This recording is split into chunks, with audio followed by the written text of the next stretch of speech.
10 habits people with six packs do daily. If you think people who have six packs are born with some magical gene or spend 24/7 in the gym, you're in for a surprise. The truth is, six packs are built with daily habits. They're consistent, sometimes boring, but they're ridiculously effective habits. It's not about starving yourself or living off kale smoothies. It's about small, smart choices that add up over time. So let's break down the 10 habits people with six packs do daily. If this is your first time here, my name's Adam. In my 20s, I lost over 70 pounds of fat and kept it off. For the last decade, I have been helping people like you lose fat and build muscle. Okay, so I don't know one person with a six pack that's afraid of the scale. In fact, they treat it like a daily check-in and will almost always know exactly what they weigh, give or take a few pounds. And why is this? Because weighing yourself daily gives you honest, immediate feedback. It gives you real data, and I would suggest if you don't want to weigh in daily, weigh in at least 3 times a week and then take an average.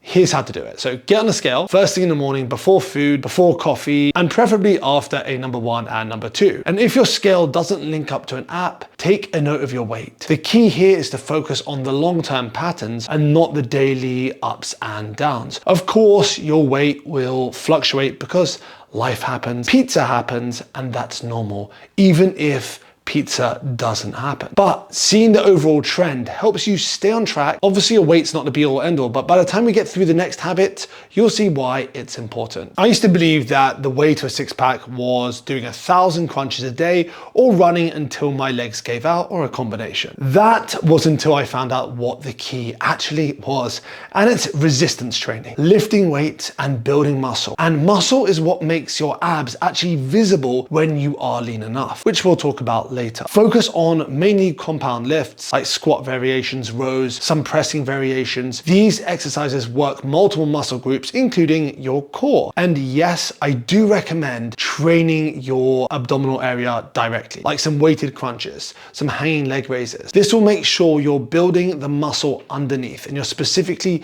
targeting the abs. Like me, you've probably tried to wing it, or maybe you're still winging it. The thing is, you need a plan you can follow consistently. Otherwise, it's just like throwing spaghetti at a wall, hoping it sticks. People with six packs know the value of a plan. They don't leave their workouts or meals up to chance, because chance isn't great at delivering results, let's face it. Start with your workouts. Decide when you're going to the gym, what exercises you'll do, and how long you'll be there for. This is where I recommend tracking using a free app, JE Fit, Strong. There's loads of other ones. Then tackle your meals. Prepping your food in advance might not be glamorous, but it's a difference maker for most people, especially when you're hungry and you're pressed for time. It could be something simple like your protein, like steaming your protein in advance, or roasting your protein, steaming your vegetables. Plan for life's curveballs. Dinner's out, check the menu in advance. Traveling, pack protein bars and simple to eat food. Planning isn't about being rigid, it's about being prepared so you can actually stay consistent in the times it's not easy to stay consistent. While I was prepping for my show, I was talking to someone in the gym that I know, and he said to me, "Don't you ever just want a pizza sometimes?" And I replied, of course, I actually had one last night.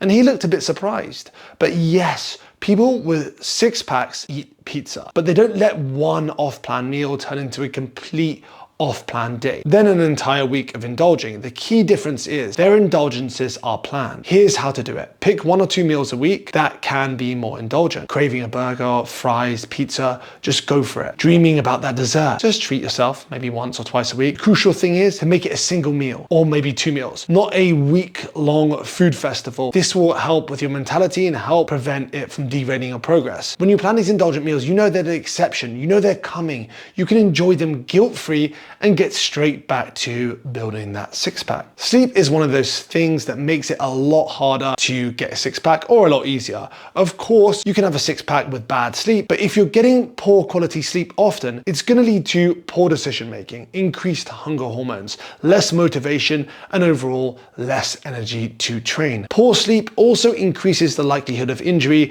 and that means maybe some time off. Start by setting a consistent bedtime. Yes, even on weekends. Create a sleep-friendly environment, blackout curtains, earplugs if you need them, a cool room, most people do need that, And for the love of your progress, put down your phone, put down your laptop at least 1 hour before bed.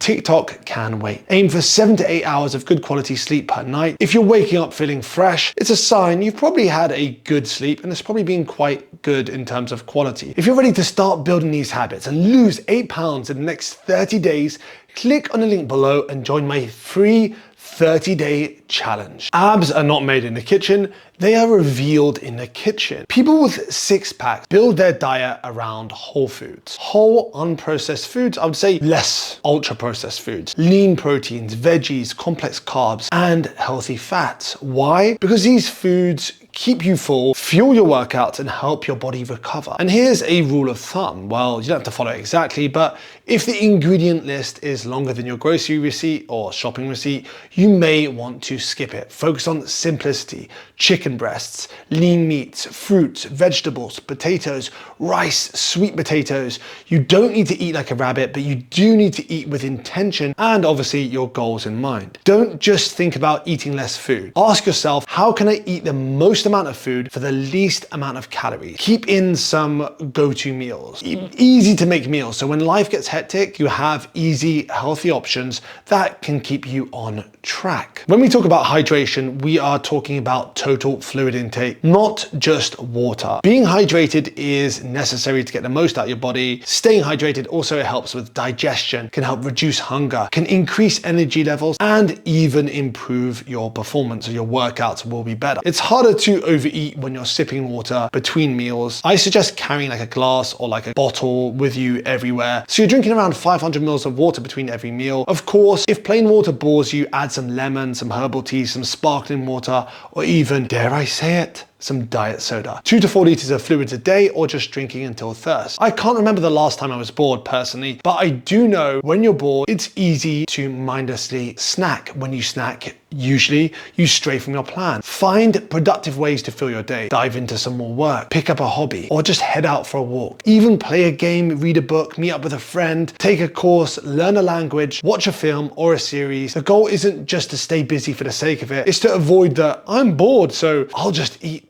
trap. Stop thinking about food all the time. I know it's easy for me to say. If you're eating the right foods, getting in enough protein, and staying hydrated, hunger won't be a constant issue. And most of all, like I said, keep your brain occupied. I would suggest finding some fun ways to move. Exercise doesn't always mean dragging yourself to the gym and spending ages on a treadmill. People with six packs generally find hobbies that they actually enjoy, whether it's hiking, rock climbing, long walks, playing a sport. The goal is not to make activity feel like, you know, punishment. Hate running? Don't go for a run. Love playing tennis or paddle? Just go do it. Find activities that keep you happy and you'll burn some extra calories along the way. This is why I'm a big fan of walking. You can plug in your podcast and go for a walk. It's low impact. It's easy to do anywhere. Audiobooks too. So now you're not just walking, you're learning while you're walking, and I aim for around 8 to 12,000 steps per day. Look, tracking food is not for everyone, but if you want a six pack, you should be tracking. If you're not tracking your food and you're just guessing, I would say that's rarely gonna lead to a six pack. People with six packs log pretty much everything they eat, at least until they've mastered the art of portion control and calorie awareness. Use an app like MyFitnessPal to track your meals,